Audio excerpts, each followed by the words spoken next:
Hello friends. तो हम abbreviation की नई क्लास पढ़ने वाले हैं।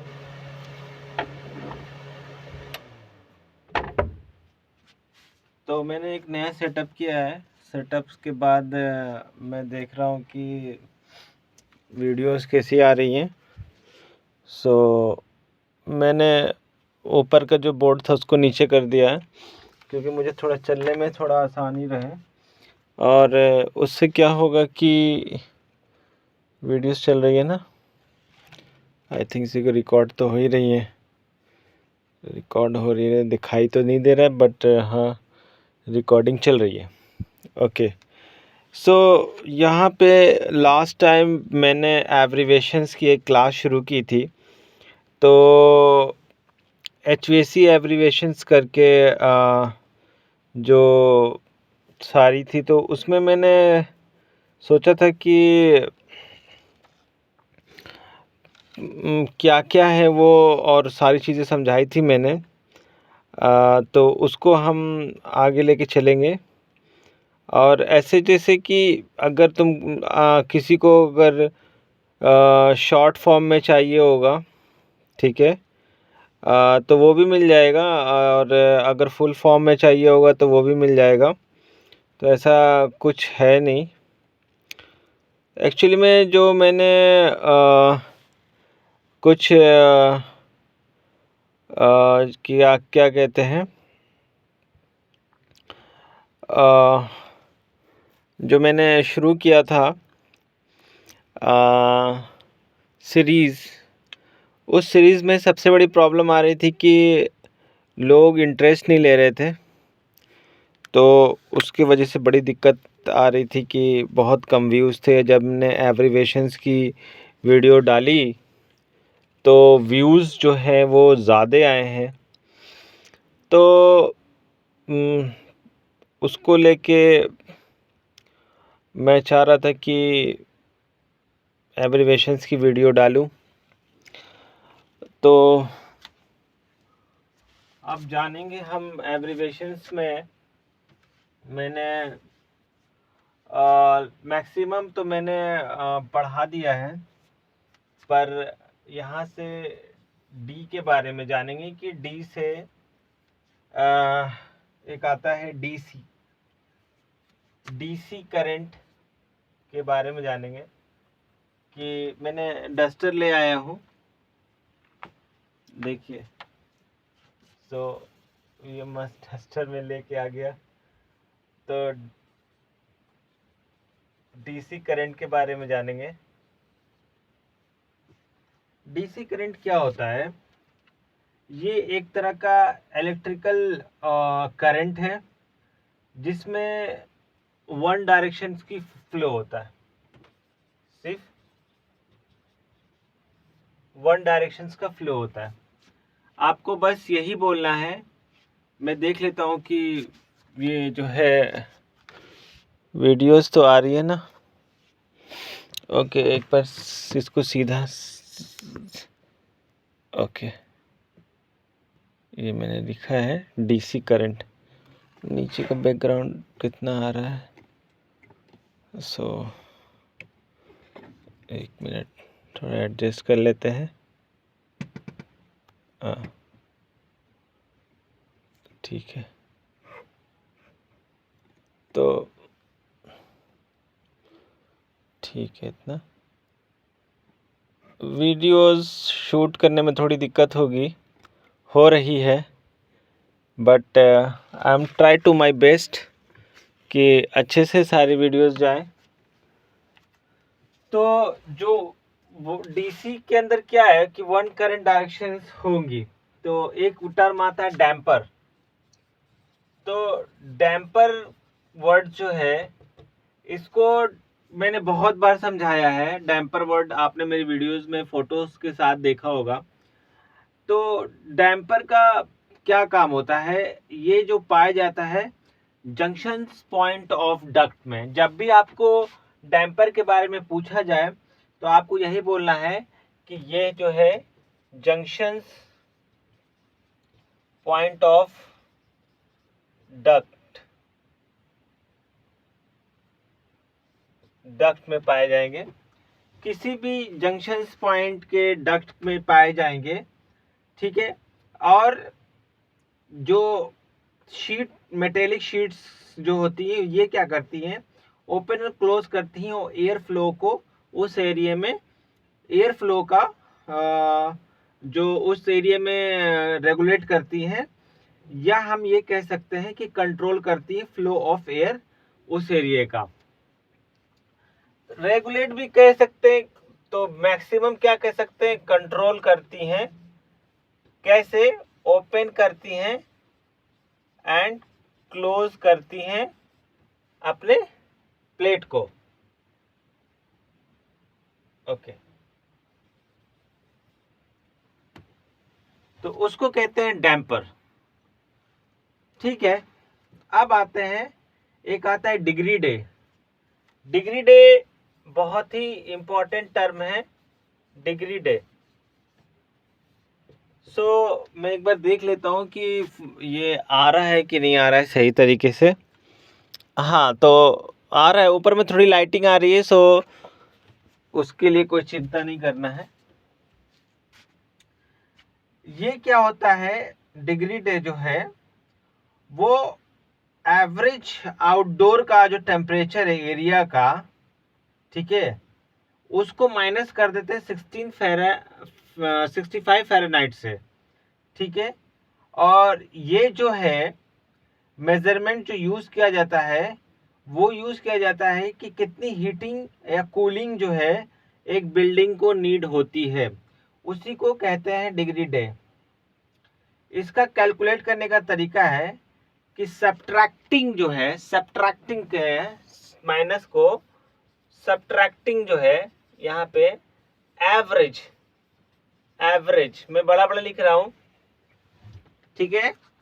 हम सब्ट्रैक्टिंग क्या कहेंगे, एवरेज आउटडोर टेम्परेचर को किससे, 65 फ़ारेनहाइट से। तो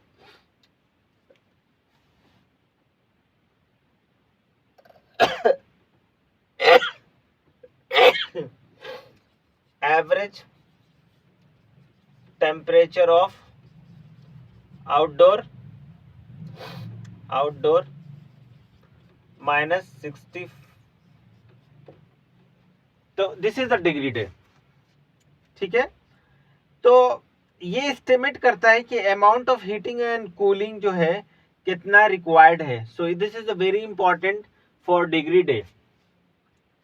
ये 3 स्टार है, ये बहुत सारे इंटरव्यू में पूछा गया है।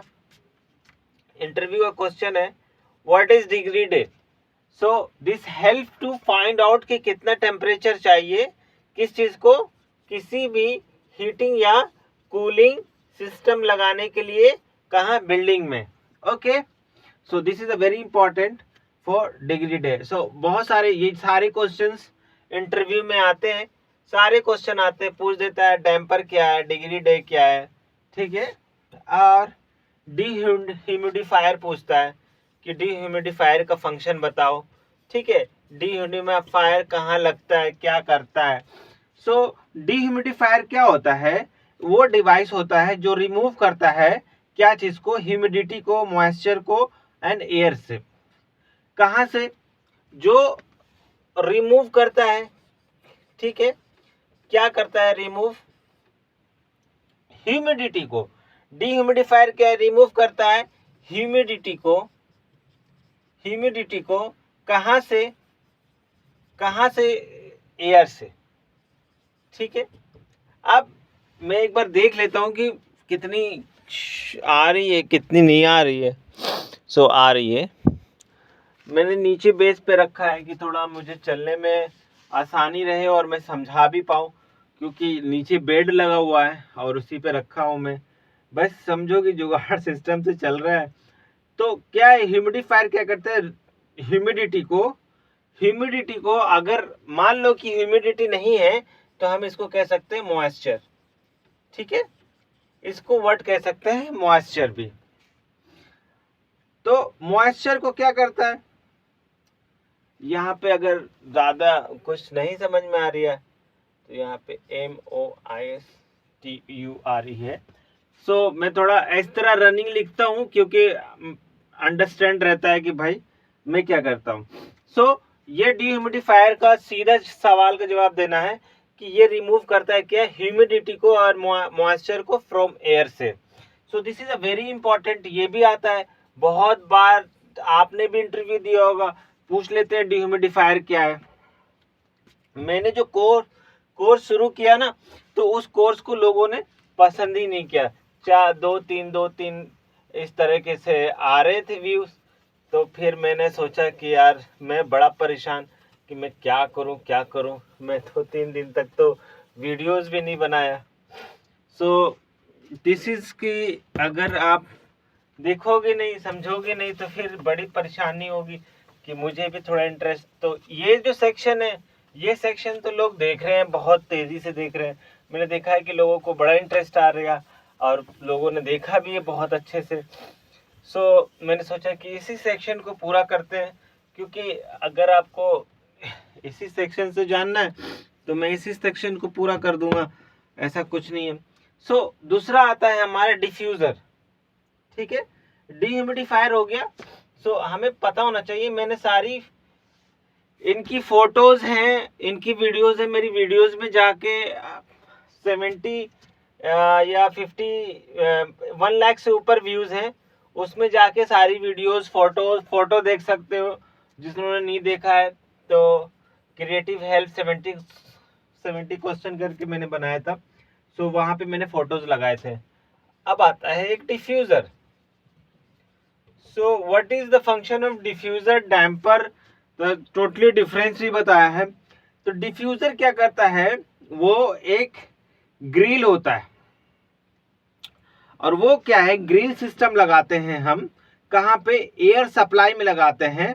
ठीक है, और उसमें वेंस लगी रहती हैं जो डिस्ट्रीब्यूट करती हैं क्या चीज, डिस्चार्जिंग ऑफ एयर को एक स्पेसिफिक पैटर्न में या डायरेक्शंस में।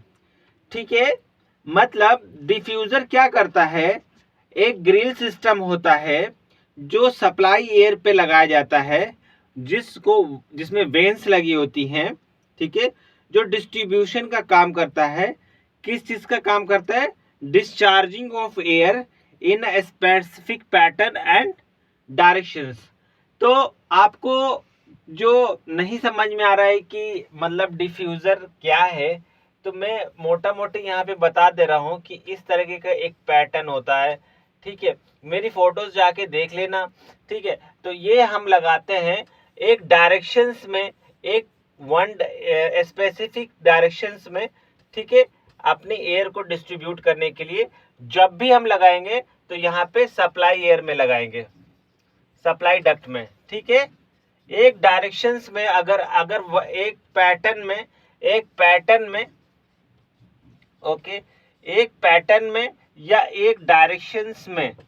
ठीक है, अब मैं शॉर्ट फॉर्म में लिख रहा हूं बिकॉज ऑफ कि मुझे उतना नहीं लिखना है।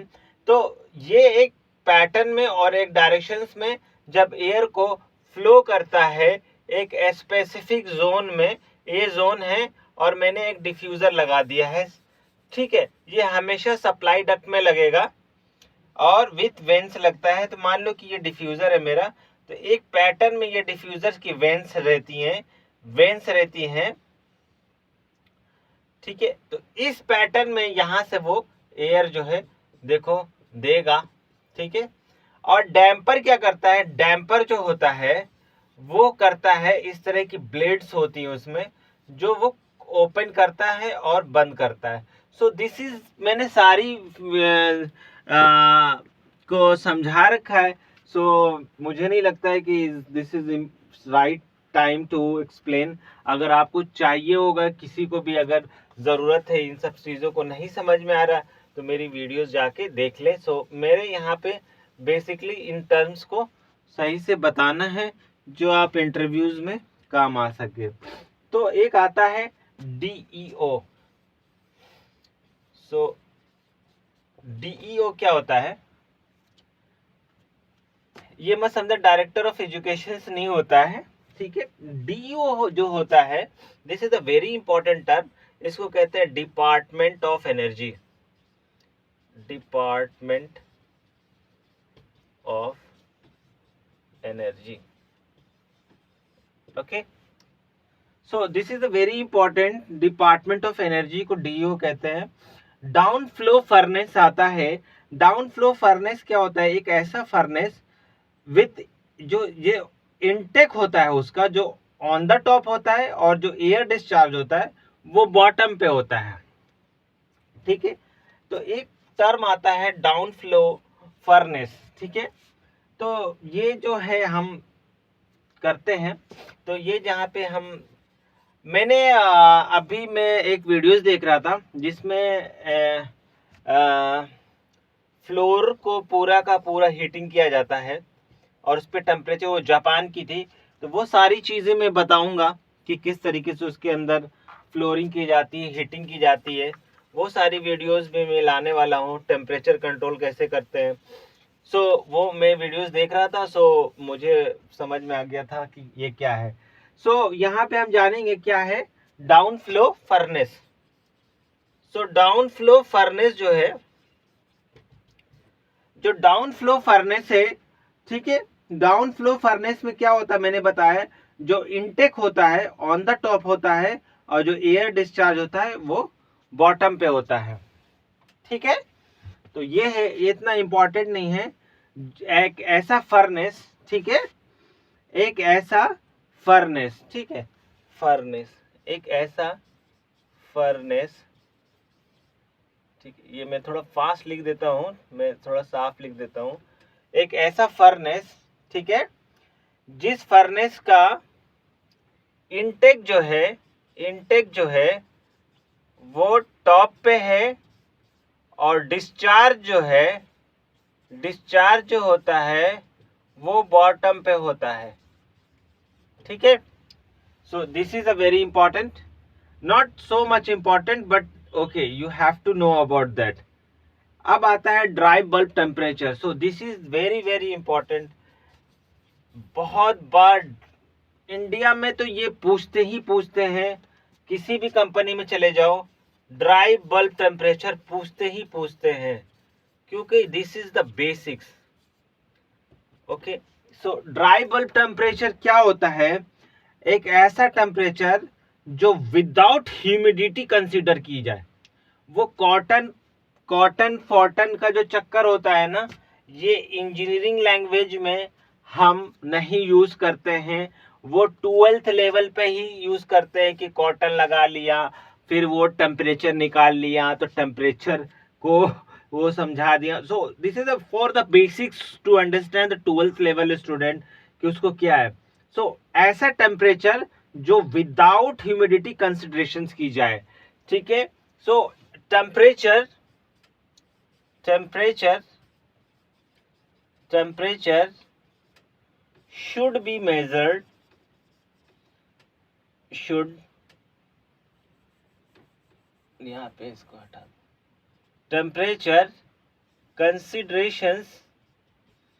considerations without humidity, without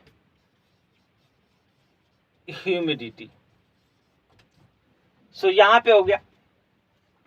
so this is the basics फंडा कि ड्राई बल्ब टेम्परेचर को हम कैसे डिफाइन करेंगे, एक इंजीनियर्स कैसे डिफाइन करेगा। डोंट की कॉटन लगा के और ये कर दिया तो वो कर दिया, this is not a, cotton की एग्जांपल नहीं देने आपको। अ temperature, a measurement of temperature and consideration of temperature without the humidity is called the dry bulb temperature. This is over. Okay, so एक आता है डक्ट वर्क। सो वो जानेंगे कि डक्ट वर्क क्या होता है। सो इसको थोड़ा मिटा देता हूँ। सो मैंने ये डस्टर ले लिया था कि बड़ा उधर परेशानी हो रही थी, तो धीरे धीरे सारे काम हो जाएंगे। और ये वीडियोस तो लंबी होंगी क्योंकि इस वीडियोस को मैं थोड़ा डाल दूंगा अच्छे से। वो फर्स्ट पार्ट जो था वो थोड़ा सा हो गया, डक्ट वर्क।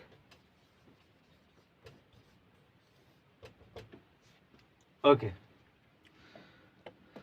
सो डक्ट वर्क क्या होता है, जिसको कहते हैं डक्टिंग, जो नेटवर्क ऑफ मेटल या फाइबर बोर्ड या फ्लेक्सिबल मटेरियल, ठीक है, उससे क्या करते हैं, सारी जगह उसको दौड़ाते हैं पूरे स्पेस में, किस लिए, एयर को डिलीवर करने के लिए, ठीक है, होम हो या ऑफिस हो, तो उसी को डक्ट वर्क कहते हैं। सो कंफ्यूज नहीं होना है। सो अगर आप बोलेंगे तो मैं लिख देता हूं इसको। एक ड्रेन पेन भी आता है, वो भी बता देता हूं। तो मेटल का होगा या फाइबर बोर्ड का होगा, ठीक है, या फ्लेक्सिबल मटेरियल का होगा। ये तीनों चीजें मैं अपनी वीडियोस में दिखा चुका हूं, ठीक है। या तो एक ऐसा नेटवर्क जो यूज करते हैं, ठीक है, जो मेटेलिक होगा, ये ऐसे ऐसे, मैं फोटो बनाना नहीं चाहता हूँ क्योंकि मैं फिर इसे एक्सप्लेन करूंगा, ठीक है, या फाइबर बोर्ड का होगा, ठीक है, या फ्लेक्सिबल मटेरियल का होगा, ठीक है, जो एयर को एक स्पेसिफिक एरिया में डिलीवर करेगा, एक स्पेस में डिलीवर करेगा। सो this is called the duct work या डक्टिंग जिसे कहते हैं। मैं यहाँ पे थोड़ा सा बता देता हूँ। देखो ये मेटेलिक एक डक्ट है जिसे स्क्वायर शेप में हम बना रखे हैं, ठीक है। इसके अंदर में बहुत सारी और भी डक्टिंग लगती है, ठीक है। अब इसको क्या कहते हैं ये आपको पता होगा, ठीक है। इसके अंदर में भी यहाँ पे अगर कोई मशीन लगा रहे तो उसको कैसे कनेक्ट करेंगे। सो this is called the ducting, duct work. और एक आता है ड्रेन पेन, ठीक है। सो ड्रेन पेन के बारे में जानेंगे कि ड्रेन पेन क्या होता है। This is a very important. Define the drain pan, interview में पूछ देता है, what is define the drain pan. तो ड्रेन पेन क्या होता है, एक कंडेंस पेन होता है समझो, ठीक है, जहां पे रेफ्रिजरेंट जो है, रेफ्रिजरेंट वेपर इज लिक्विफाइड, ये कह सकते हो। मतलब ड्रेन जो पेन है वो क्या करता है, कंडेंस्ड करता है, ठीक है, एंड क्या करता है, फनल लाइन जो है ड्रेन लाइन में, उसको क्या करता है, funnel to the drain line. तो ड्रेन लाइन का काम क्या है, ड्रेन पेन का क्या काम होता है, ऑल्सो इसको कहते हैं कंडेंस्ड पेन, ठीक है। कंडेंस्ड पेन इसलिए कहते हैं as the refrigerant vapour is liquefied, जहां पे रेफ्रिजरेंट वेपर लिक्विफाइड होता है, तो ड्रेन जो पेन है वो क्या करता है, collect the condensed and funnel to the drain line. So this is the function of drain pan. तो ये हम कर सकते हैं, ये मैंने डिफाइन कर दिया। सो यहाँ पे सारी चीजें हो गई आपकी। अभी तो बहुत है, तो मैं जहां तक हिम्मत होगी इसको बनाऊंगा, फिर जाके इसको सेकेंड बार में कंप्लीट किया जाएगा। अब आते हैं, एक आता है EER, ठीक है। सो EER क्या होता है, हर जगह देखा होगा कि EER लिखा रहता है। सो मेरे ख्याल से ये नजर तो आ ही रहा होगा आपको।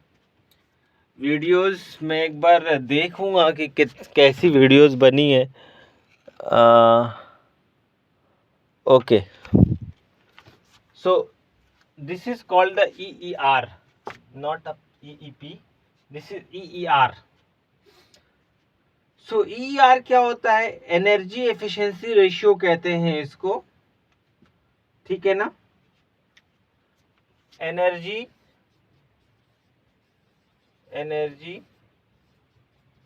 एफिशिएंसी रेशियो, इसको कहते हैं एनर्जी एफिशिएंसी रेशियो, ठीक है। ये क्या करता है, पार्टिकुलरली ये कूलिंग डिवाइस जो है, एक रेशियो होता है किस चीज का, आउटपुट जो है, आउटपुट जो कूलिंग एनर्जी का आउटपुट है, और जो है इलेक्ट्रिकल एनर्जी जो गिवन ऑपरेटिंग सिस्टम को में देते हैं, उसी को EER कहते हैं। देखा होगा मैंने अभी रेफ्रिजरेटर में भी दिखाया था अपने, ये बेसिकली यूज किया जाता है कूलिंग के लिए। इसका याद रखना। और ये जो रेशियो होता है, ये होता है आउटपुट ऑफ कूलिंग एनर्जी। ठीक है, output of cooling energy, output of cooling energy, cooling energy जो BTU में होगा, तो ये रेशियो है। और इलेक्ट्रिकल एनर्जी मतलब आउटपुट ऑफ कूलिंग एनर्जी और input of electrical energy, electrical energy. So इन दोनों का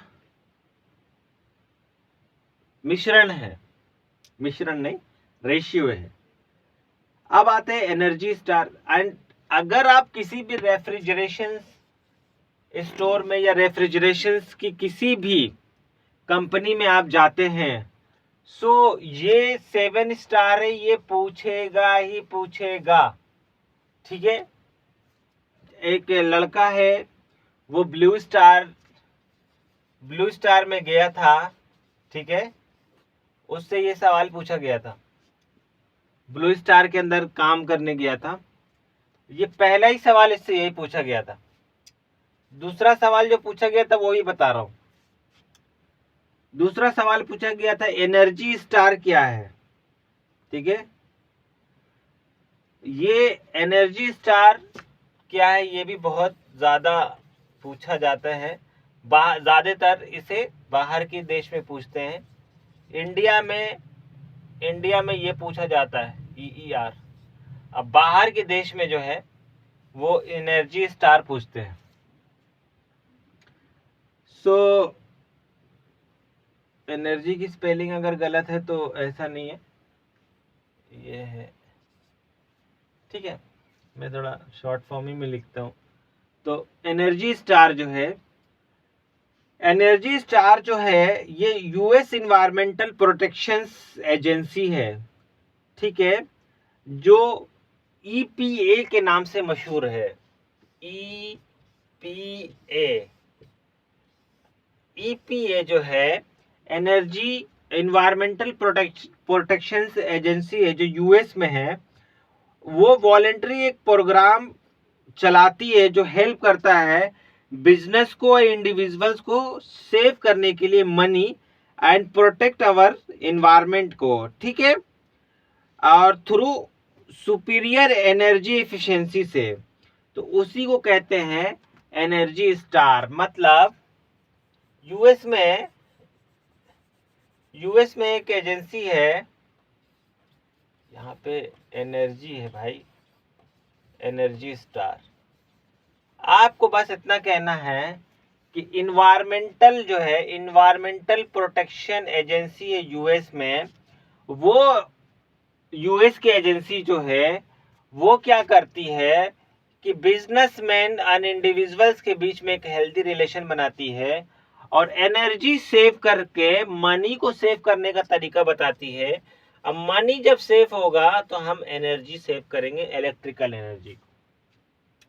तो ये है प्रोटेक्ट, क्लाइमेट को प्रोटेक्ट करने के लिए। ठीक है, अब जो इंडिया में पूछा गया था EPA, ठीक है, EPA भी पूछा जाता कई जगह। ये भी USA की इन्वायरमेंटल प्रोटेक्शन एजेंसी जो है, जो फेडरल गवर्नमेंट है वहां की, वो उन्होंने इसको क्रिएट किया था। उनका पर्पस जो था ह्यूमन हेल्थ को और इन्वायरमेंट को जो है वो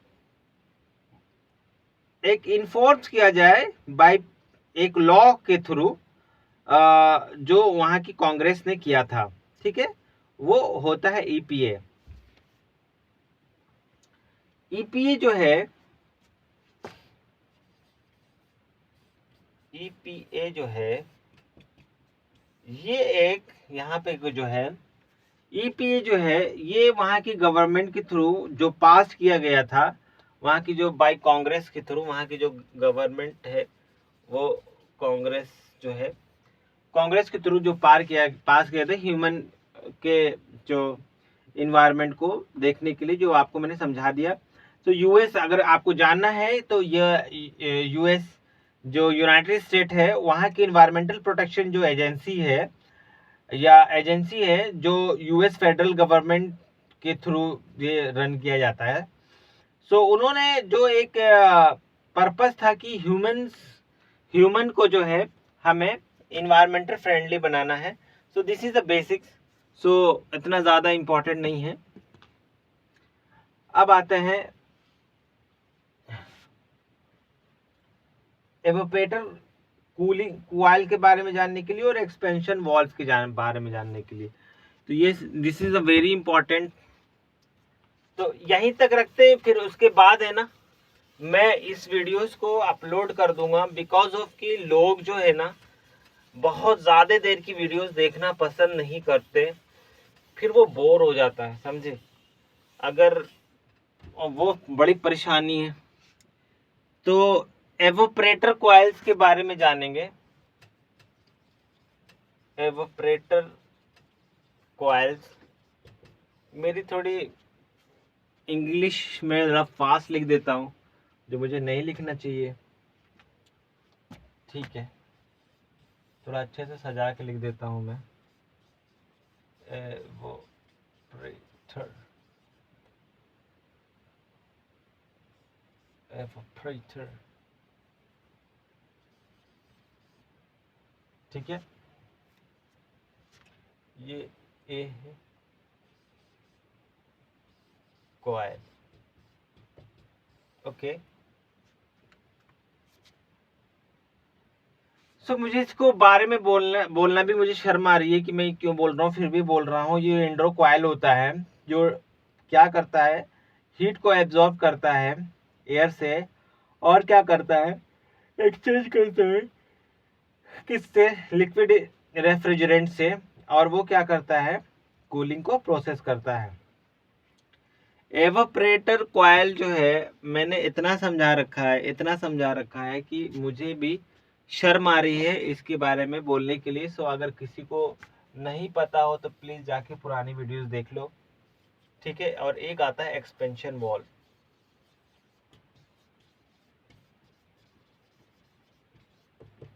एक्सपेंशन वॉल्व क्या करता है, ये वॉल्व जो है, जो रेफ्रिजरेंट जो है उसके टेम्परेचर और प्रेशर को कंट्रोल करता है, बस। इसके बारे में मैंने समझा रखा है। अगर किसी को नहीं समझ में आ रहा है तो एवापोरेटर जो कॉइल है, ये सबसे पहली बात की इंडोर यूनिट है,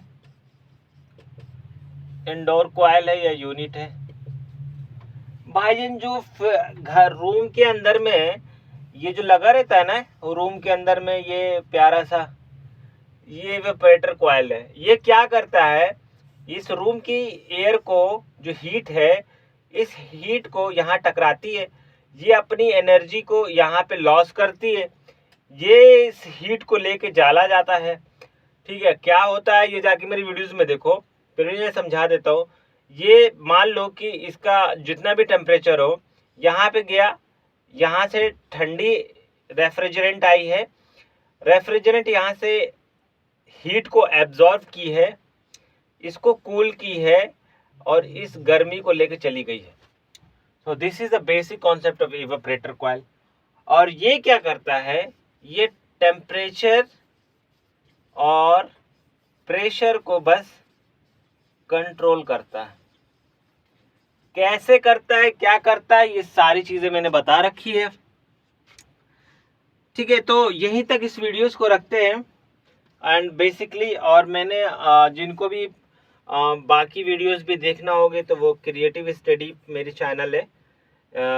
थोड़ा मैं मेरे इसी में जाना ना, इसी चैनल में सजेशंस वीडियोस में जाओगे ना, वीडियोस में जो सजेस्ट कम्युनिटी के बगल में आता है शायद, तो वहीं पे वो क्रिएटिव स्टडी करके एक चैनल है, क्रिएटिव स्टडी, इसी चैनल में ही आएगा क्रिएटिव स्टडी, जो मेरा दूसरा चैनल है, जहाँ पे मैं क्लास 6 से लेके क्लास 12 की चीज़ों को सब कुछ बेसिक से पढ़ा रहा हूँ। जिनका बेसिक्स कमज़ोर है वो जाके या अपने भाई बहन को जाके इसको ज्वाइन करा दो। बहुत कम है लड़के, तो मैं वीडियोस बहुत कम डाल रहा हूँ, लेकिन मैं रेगुलर डालूँगा। तो इस क्रिएटिव स्टडी चैनल को प्लीज़ जितने भी लोग हैं, 44 लोग हैं, प्लीज़ हर 44 लोग तो सब्सक्राइब कर दो, देखो मत पर सब्सक्रिप्शन ही बढ़ा दो और कमेंट वमेंट डाल दो, तो थोड़ा लोगों के पास सजेशन जाने लगे।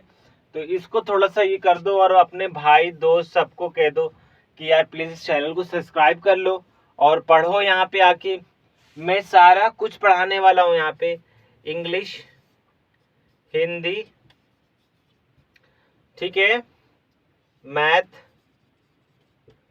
मैथ, ठीक है, फिर यहाँ पे साइंस आएगा, हिस्ट्री आएगा, पॉलिटी आएगा, फिर सब कुछ, फिजिक्स आएगा, केमिस्ट्री आएगा, सब कुछ वहाँ पढ़ाऊँगा। यहाँ पे सिर्फ आपकी इंजीनियरिंग की क्लास चलेगी। इंजीनियरिंग में मैंने सोचा है कि ये तो चलो ये बेसिक्स है, इसके अलावा भी थर्मोडायनेमिक्स की क्लास चलेगी अलग से, इसी में चलेगी। और वो HVAC का जो बेसिक्स है वो भी क्लास चलेगा, और ये HVAC की जो इंटरव्यू वाली ये भी क्लास आएगी, अभी फ़ौरन ही आएगी। तो ये सारी चीज़ें आप कर लो, फिर हम जब तक के लिए नया सब्सक्रिप्शन ढूंढते हैं, नया चैनल बनाएंगे, बढ़िया काम करेंगे। तब तक के लिए take care, bye bye, have a nice day.